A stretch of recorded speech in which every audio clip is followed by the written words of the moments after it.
there are so many different psychotherapists and different modalities, and people, I think, are confused to understand what this is all about, because we have so many names like CBT, DBT, acceptance and commitment therapy, EMDR, group therapy, family therapy, humanistic therapy, psychodynamic therapy, dialectical therapies, and there are so many therapies, and people are confused because it's I think that there is more marketing in this space than value, and I think that it's a little challenging for people who are not experts in this field to make sense, because every time they encounter new therapy, they have to learn the new language, because everything gets remodeled, okay, and it's a noise. It's like different languages or a Babylon story in Bible. I am not a psychotherapist myself. I'm a neurologist,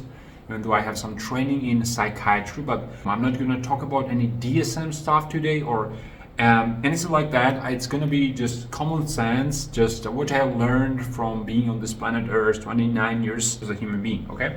I want us to remind ourselves that we are talking about the same organ. We are talking about the brain, okay? And it turns out that this brain has a relationship with our mind, okay? And it used to be thought that brain and mind are separate, okay? For instance, a famous Greek philosopher Aristotle thought that our brain is to cool our blood. Our blood is hot, and we have this brain in order to cool off our blood. And here are coolers. I don't know why I put two of them. I'm not advertising it, just like I'm sure I'll double click Ctrl-V. But the point is that ancient philosophers thought that we had this brain in order to cool off the blood. It wasn't to make thoughts, make emotions, but rather to cool off blood.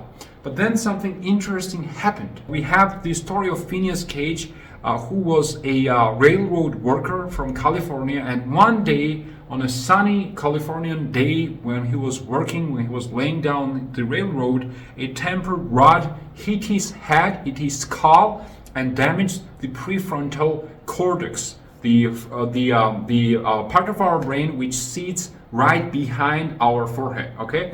It's damaged his brain, and all of a sudden his personality changed. He miraculously survived, and his personality changed, okay? And you can read, there's a nice paper, Phineas Gage's Great Legacy, that you can read it. It's in PubMed. But it's interesting because his frontal lobe got damaged and his personality was changed. Okay, and the way it got changed was that he used to be a very polite man, and he became very rude, disrespectful to colleagues. He started to gamble, and basically he became a different person. Okay. So these were first clues for scientists that there was some link between our brain and our mind, because as I told you before then, it was thought that the relationship was at least unclear, unknown. We thought that this mind is something that's maybe in a spiritual dimension, not necessarily emerging from our brain activity, okay? And then it became even more clear because we had World War II in 20th century, and people had bullets in their brain, and the neurology emerged as a discipline, because all of a sudden you can study people's brains and behavior and their emotional states and their symptoms in terms of, okay, this guy has a bullet in his temporal lobe or in his frontal lobe, and the various damages in the brain correlated with the manifestations or various symptomatology. Okay, we call this focal neurological deficits. That's how we learned that brain and mind are not separate. They are causally linked. If you damage your brain, you are going to get changes in the mind. Another example that I really like is a Kluver-Bucy syndrome. I think it's a German name, what you have here is bilateral lesions of the temporal lobes. We have a pair of amygdalas, which is a part of limbic system, and what this amygdala does is it regulates our emotions. In neuroscience, they teach that we have these 4 F's: feeding, fighting, fleeing, and mating. Okay, and When you damage the amygdala, that's the 4Fs that gets dysregulated. And people who have this syndrome, and it's most commonly caused by viruses, and you have to worry about this because it's very rare. People who get this syndrome and this bilateral damage in amygdala have these changes in their behavior. They put things in their mouth. They become hypersexual. They lose the ability to recognize emotions in other people's faces, okay? I'm glad that I didn't say feces. And so they are not able to process anger and fear as they used to, okay? And it's really weird because these people change, okay? These people change, their behavior changes and their mind changes. So you damage part of the brain and you affect the way people process world, the way people perceive, the way people process world, okay? First foundation that we need to have in order to understand our mental health and solve our trauma or core wounds is to be able to know that what we are talking about is our brain and mind. There is nothing else to talk about, okay? So we can have like hundreds, gillion different frameworks and modalities and languages, and we can talk in French, Spanish, Portuguese. At the end of the day, should we make sense, we should talk about either our brain or our mind. And it sounds like, and it turns out that these two are linked, causally linked together. So this is a good news because it limits our options, and all of a sudden, after these gillion different psychotherapies and modalities, we are on the same page, looking at the same problem. All of a sudden, it's really easy to make sense. So we have our mind, we have our bodies, okay? So what is our mind? You can like talk in terms of like subjective conscious experience when it comes to your mind, okay? Obviously you have a sense of what your mind is like because that's what you are living as a consciousness. But objectively, like when we talk to each other, what we talk about is having thoughts, and thoughts are either words or sentences. It's something that has to do with our language. Then we have memories. These memories has to do with our concept of the past, something that happened the day before, or something that happened that is not present, okay? So this is what we call memories, and these memories can come in mental images. We can have a sense that we are looking at a picture, okay? And we can also have dreams, which typically occur while we sleep. Okay, when it comes to our body, we have emotions, feelings, and sensations, okay? So let me unpack what I mean by that. So typically when we are talking about emotions, we are talking about 5 core emotions, which are fear, anger, sadness, disgust, and joy, okay? Paul Ekman, famous scientist, also adds surprise as a 6th core emotion, okay? This is the emotions. So in terms of feelings can be mixtures or variations of emotions, okay? And when it comes to sensations is a much more broader term, okay? Sensation is anything that we can feel in our body, okay? Sensation can be anything visual, okay? What we see, the chair, table, the camera, the light, the desktop, okay? Anything that we can see, anything that we can hear, the voices, the sounds, okay?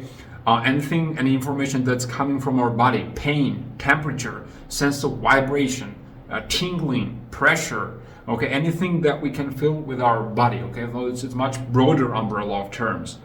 So, but when we are talking about suffering and when we're talking about trauma, we are usually talking about our thoughts, memories, dreams, emotions, and our feelings, okay, what we feel.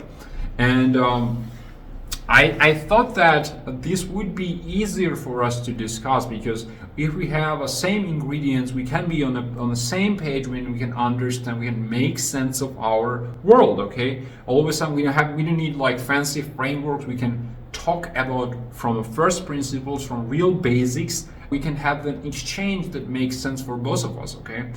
When we are talking about suffering, we are talking about unpleasant experience either in our mind or our body, okay? So some experience is unpleasant either in our mind or in our body because there is no other place to feel something, okay? So either we have unpleasant thoughts, also called negative thoughts, negative memories, negative dreams, okay, negative feelings, emotions. So that's something that has to do with negativity in our mind or our body, because there is no other place to feel them, okay? So all of a sudden we have this narrowed down scope of what we are talking about, okay? So for instance, when it comes to our thoughts, we can have negative thoughts about ourselves, world, or others, because there is no other thing to think about, okay? You can either think about yourself, you can think about other creatures or human beings or animals or the world, okay? So you can say that the world is a dangerous place, or you can say I am a bad person, or you can say that someone is an a-hole, or that someone is a bad person, okay? So that's the options that we got. When we are talking about the memories, we can have memories that come automatically without our conscious will, or there are memories that we can consciously recall and sense that these memories have a negative tinge, negative arc to it, okay? So automatic memories, also called sometimes PTSD, even though, as I promised, I'm not gonna reference DSM much, but that's our options, okay? Then we have dreams. Dreams usually are nightmares. When we sleep, we can have dreams that wake us up, that are torturing, okay?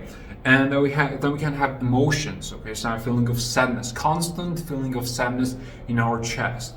We can have a constant feeling of anger in our face, feeling of shame, feeling of disgust, which is usually located around our mouths, okay? So we have feelings and emotions that almost feel like they are trapped in our body because they are constant. They occur out of blue, which means that they have become unlinked or dislinked or dissociated from events. Normally, emotions occur in response to events in the environment, right? So a lion chasing us, we feel fear, okay, and we run away. There is something that's unjust, that we feel anger. And normally our emotions are in response to the events in the environment, but sometimes these emotions can become trapped and they can occur without a clear trigger, okay? So what do we do? How do we make sense of this complex world of feelings, emotions, thoughts, dreams, and memories, okay? So I think that, and I'm speaking right now as someone who has been on plant Earth for 29 years, and not as a neurologist or a psychiatrist. That's not something that you can read in the textbooks. That's something that's my personal experience, so you can take it or leave it with a grain of salt, obviously. I think that the first step to really understand what's going on is to raise your awareness level. The first step is to have a really, really clear sense of what you are talking about. Like when you are talking about discomfort, like depression, not feeling happy, what is it that you are talking about? And I have a hypothesis, which is different from theories, in a sense that I haven't done any scientific experiments on it. And the way I make sense of our suffering is that, so a lot of times people are talking about these affirmations and law of attraction. You have to repeat certain sentences, and I think the reason why these channels who are promoting this stuff have so many views is that people are watching those stuff every single day and they didn't have any results. So they have to replenish these thoughts and memories and all of that every single day. Okay, and I think that the main problem is that it's not that we are lacking the positive affirmations. And what people do with this law of affirmations and like battling with their mind is that they are like opposing their mind every single day. Every single day they are dumping in this positivity, okay? And yes, this positivity might feel positive for a day or two, but then you need to replenish it, okay? You need to go to your therapist. The therapist tells you good stuff and you feel better, but you go home and you still feel bad because there is a leak inside. And in my own experience, unless you really find what you're afraid of, unless you really find the belief that is causing this leak, you cannot really help yourself. Okay, you can spend 10, 20, 30 years doing various kind of practices and learning about different frameworks. All of them are talking about the same thing as I discussed, because there's nothing else to talk about. But unless you really understand the basics, okay, what thoughts, okay, what is it that I believe about the world to be true that is in conflict with my present experience, okay? So you have to become really, really clear about what is your problem, unless you even have a chance to solve it, okay? If you don't know what you're solving, how are you supposed to solve it, okay? So my first advice is to become clear, okay? And that might not sound something new or groundbreaking, but I'm gonna add actually a really, really, really down-to-earth way to understand what is your problem. So oftentimes when you feel bad, the emotions or thoughts fleet, okay? And then you lost touch with your negativity, and when you go to your therapist or when you journal, the problem is not in flight, okay? It's already gone, and you are talking about the memory of it. That's problematic, because you want to catch your thoughts alive, okay? You have to be able to see your problems, whether it's your thought or emotion. You have to notice your problem on the spot. This is super important, and the way you do this is by finding the clear triggers that elicit your emotions, okay? Maybe it is when you are talking to the camera. Maybe it is when you start writing. Maybe it is when you post something on social media. Maybe it is when you are talking to your friend. Maybe it is when you become intimate. Maybe it is when you become angry. Maybe it is when you have shame. You have to find the trigger that is causing this negative experience, whether it's thoughts, memories, emotions, feelings, sensations.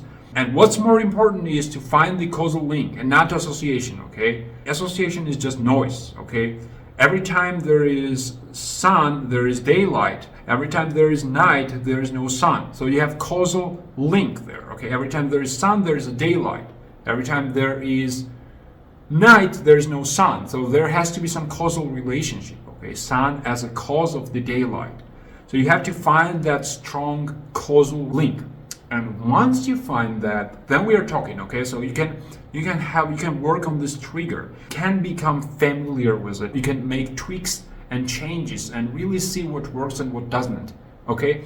And I think it's really important to have a approach of a scientist, a really open mind, and not take things for granted, okay? So like you may have a really nice therapist who has high empathy and everything, but at the end of the day, just because someone is a nice person, that doesn't automatically mean that whatever they have to teach you works for you. How you measure your results is whether the problem is solved for you or not. So, because a lot of times when I was a psychiatrist, we talked about this coping, and I don't like this coping, because coping means that you are just applying the cosmetic on the problem, okay, and you are not really solving it. The real solution of the problem is that you no longer have the problem, okay? That's the real solution.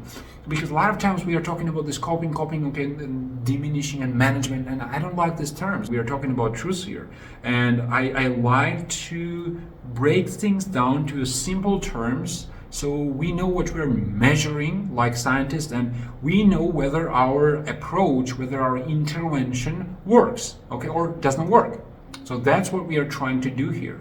You have this one A, which causes B, and then you say, okay, I'm going to intervene with C, and it's going to change the relationship or connection between A and B. If it doesn't, then it doesn't work, and you have to try something else. So it is really, really important to, when it comes to your mental health, it is really important to measure things, measure interventions and measure results. When it comes to concrete techniques, what you can do is you can change your behavior, okay, which is the basis of cognitive behavioral therapy. And by the way, changing your behavior is not something that they invented, obviously. It's something that some Albert Ellis and Arnbeck packaged in a system, a framework, but that's definitely something that was around even, 2,000 years ago. Famously, Stoic philosophers had a way to a way to change our mind and behaviors that are very similar to cognitive behavioral therapy. And so you can affect your behavior, you can make decisions, you can reframe stuff, which also goes back to ancient Greeks and philosophy.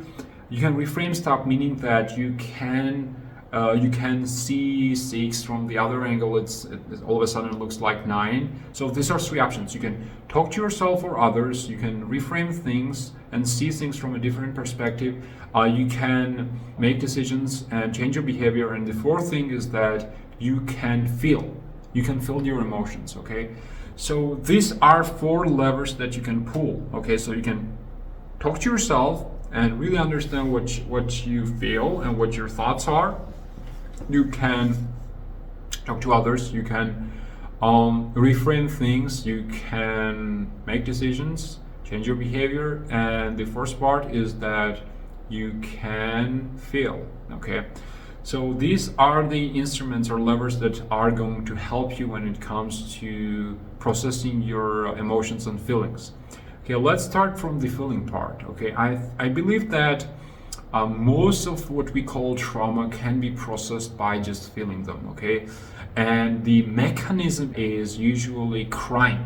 Okay, so most emotions, this is also my hypothesis, that the reason why I have this cry system, the reason why mammals cry, is because that's a way to get rid of sadness. Okay, and I think that sadness is our core emotion. Evolutionarily speaking, we humans are very tribal species. Our most basic fear is fear of abandonment, or fear of ending up dying lonely, because if you're lonely, you cannot, it's very hard to survive.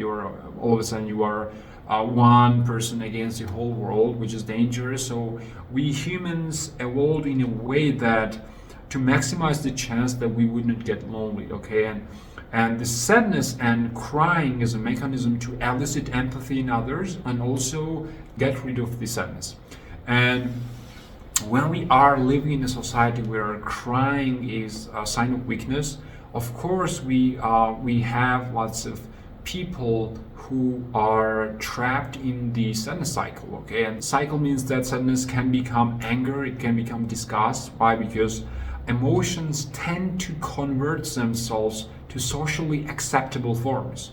So if you have a sadness, and if your brain believes that feeling sad is socially unaccepted, your brain will convert your sadness to anger and express it that way. Okay, because when you have sadness, it is heavy, and when it's heavy, your mind attempts to diverge it to various areas where it can become easy to carry. Okay, so and the real core issue is sadness.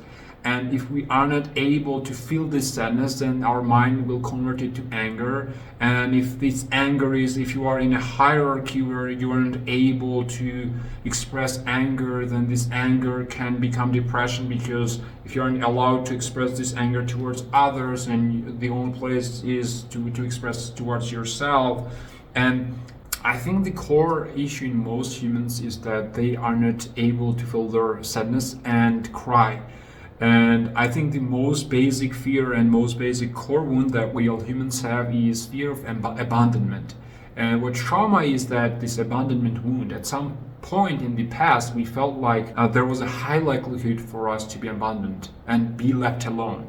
And this be left alone is a survival threat. That is the reason why this sadness and abandonment is a big deal. Okay, this is like the core of our problem when we're talking about the negativity and core wounds. Okay, and I really love the analogy of novels, how writers approach this, because when writers think about creating their characters, and this is something that I'm writing my book right now, and when I was doing the research for my book, I delved deep into this world of storytelling and writing, and what I learned in this world, how writers think in terms of when they are creating characters.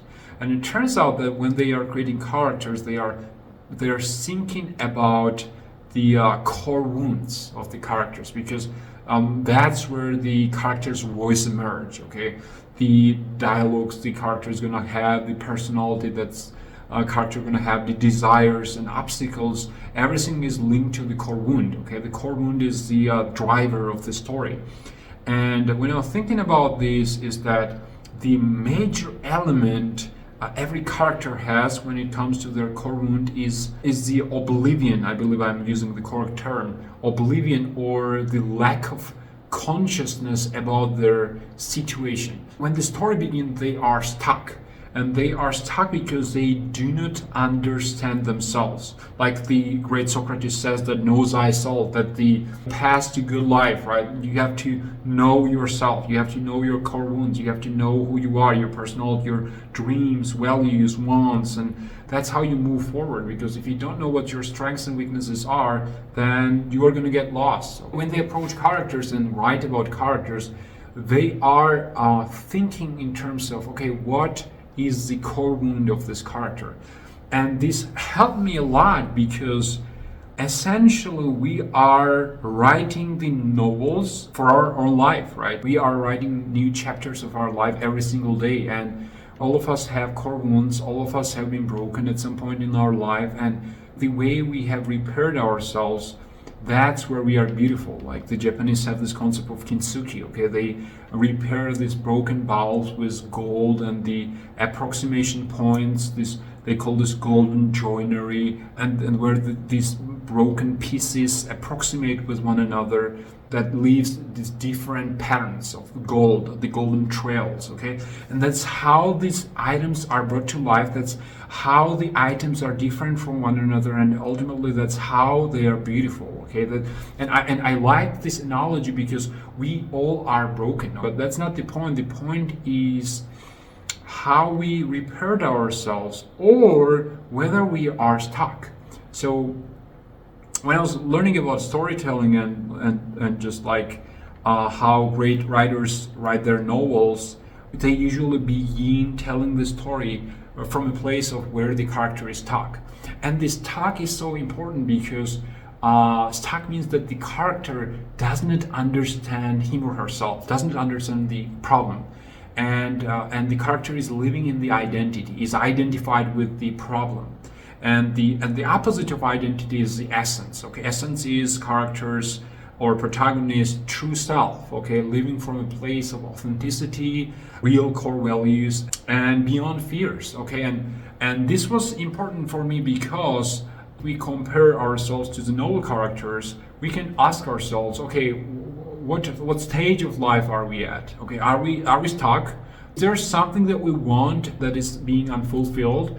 So if we want something, and first of all, we have to have a clear want, right?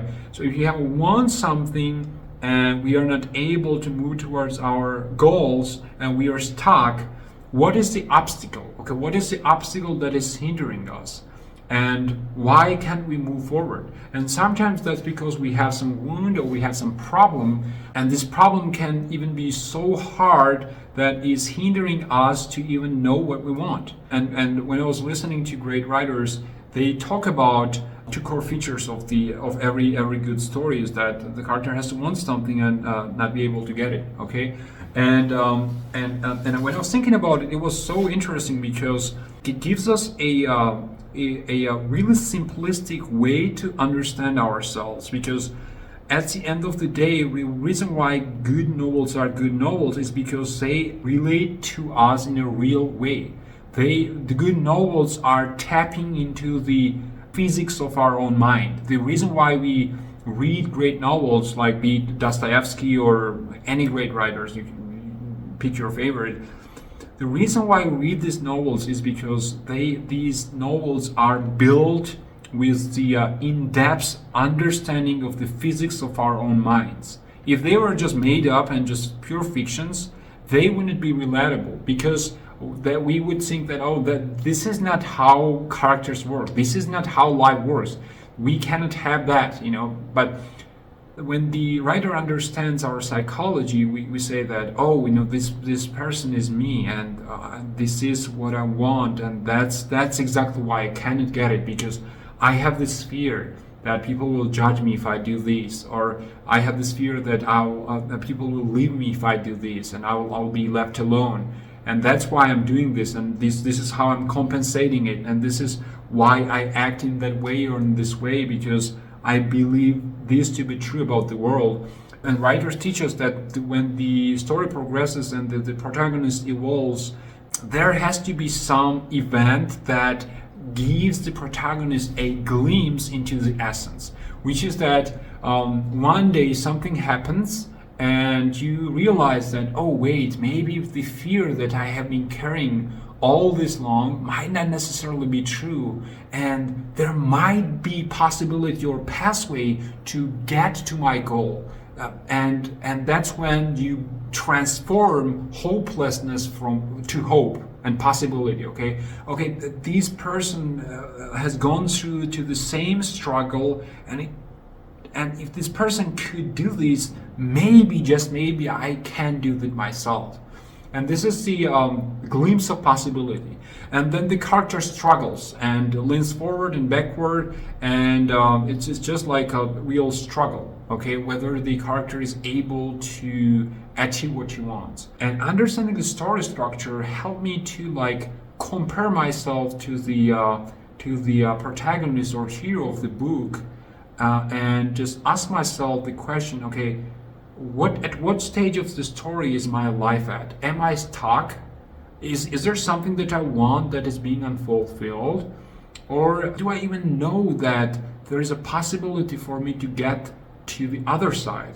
Do I even know what I want? What is my real, true desire, right?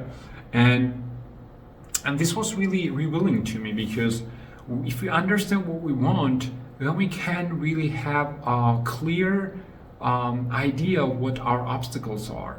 And if we capture our lives from a perspective of our stories, as if we were writing a novel about ourselves, then all of a sudden everything makes sense. Because you can say that, okay, I have this want, I have to be this person, I have to be doing that, or this is my ideal life, this is how I want my days or weeks or months or years to look like.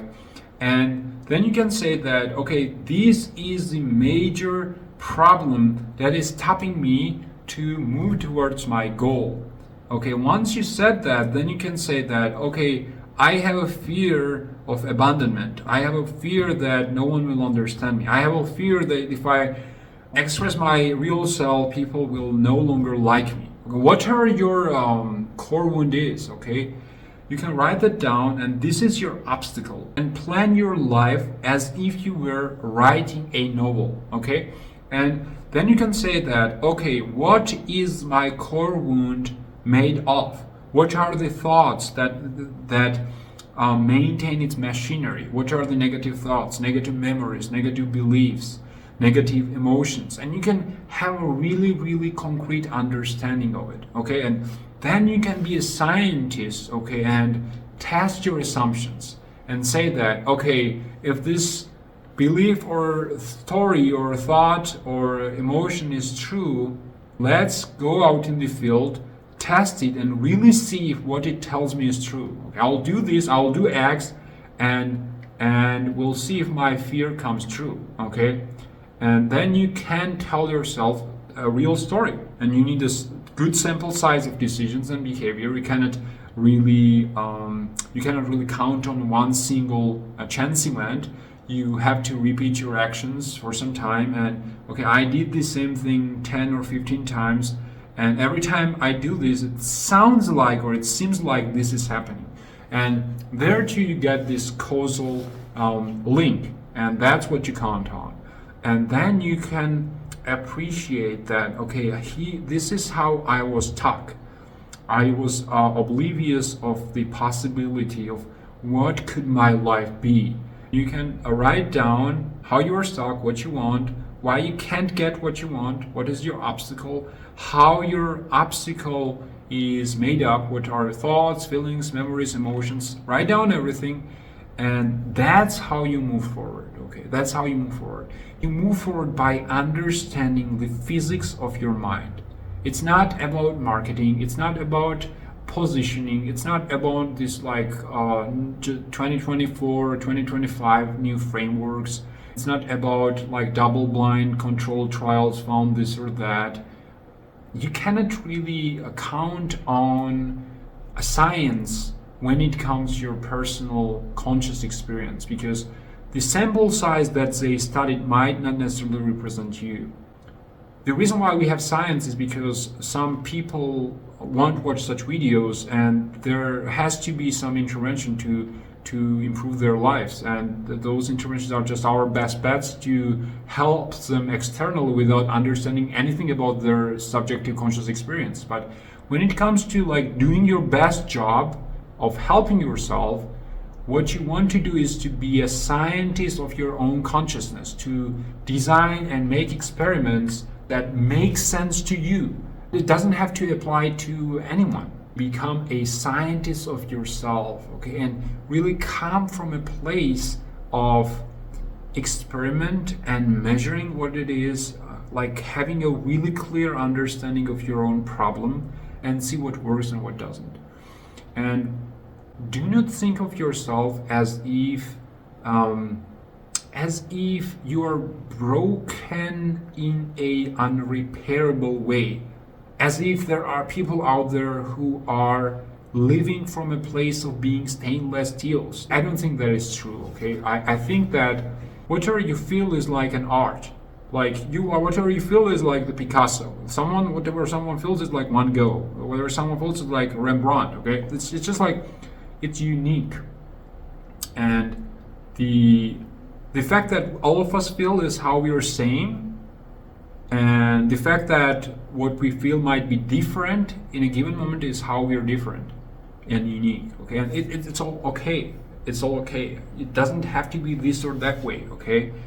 And I don't like the words of healing. I don't like the words of just like fixing and treatment and stuff like that, because that's not how our mind or body works. Everything that is happening is a logical consequence of what we believe to be true about the world or how we treat our bodies. It's just like if you write a code in the back end of the computer, there is a like direct causal relationship what you are going to see on the front end of your website, okay? If you put your flower in a shadow where it has no sunlight, the flower is going to decay causally, okay? So I think a lot of times we have these expectations that we have to be this or that way without changing anything in the system, without changing any inputs. Write things down and really understand what's going on. Things will inevitably change, because if you change inputs, the outputs will change as well, because output cannot decide. Like when you are adding 2 plus 2, the equation cannot decide to be 5, it will be 4, because that's how the universe works. And there are some laws of physics and laws of our mind, okay? Because it's not like our mind is freestyle and every human being has a laws of its own. No.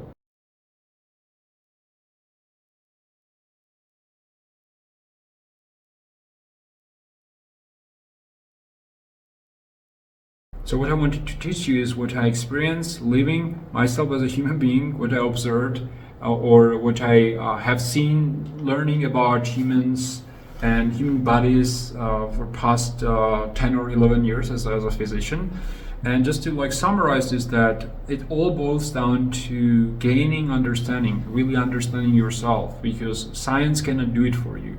You cannot count on research papers, because whatever your problem is, that's your specific problem. You know, that you have to find the precise solution. There is no one size fits all. By the way, that's a great album from Frank Zappa worth listening to in 2024.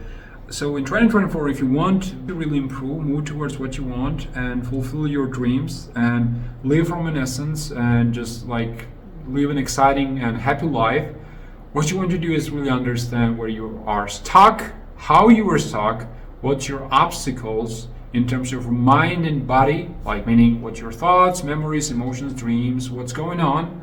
Write them down, have like the best understanding, you know, like study them like as if you were a scientist plugged into the consciousness of that person that you get to live impersonally. It's not, don't think that, oh, you know, I'm feeling this and therefore I'm a bad person. No, you are as if you were like a scientist from Mars plugged into this consciousness that happens to be you, and just like describe what you are feeling, describe what is going on, and write them down. And gain understanding, just like gain understanding of what's going on. And then think of your life as if you were writing a story or a novel. And think of yourself like a character, like a movie character or a novel character, and say, okay, to compare this, where am I in my story? What am I at the 10%, like being stuck and oblivious of my desires and obstacles and what I want to be, and what is it that is being unfulfilled? What is it that I want that I cannot fulfill, and why is it? What is the obstacle that is standing between my intention and the goal? Okay, and that's how you find yourself, and that's how you move forward. Okay, it's not about like fancy techniques, it's not about fancy methods, just like really basics, just understanding your thoughts, understanding your feelings, memories, dreams, desires, and obstacles, because that's the anatomy of yourself. If you understand anatomy, and if you understand inputs, and if you change inputs, the output will inevitably change. So the bottom line of this video is just forget about these various frameworks and various like techniques and stuff like that. Really understand your basics. Like start thinking in first principles about yourself. Understand basics and see what is going on in your body, in your consciousness, and just like change things and see what works and what doesn't. And you don't have to take anyone's word for face value. See what works and what doesn't. Thanks for taking the time to listen to the guy who questionably speaks English, and see you in the next one.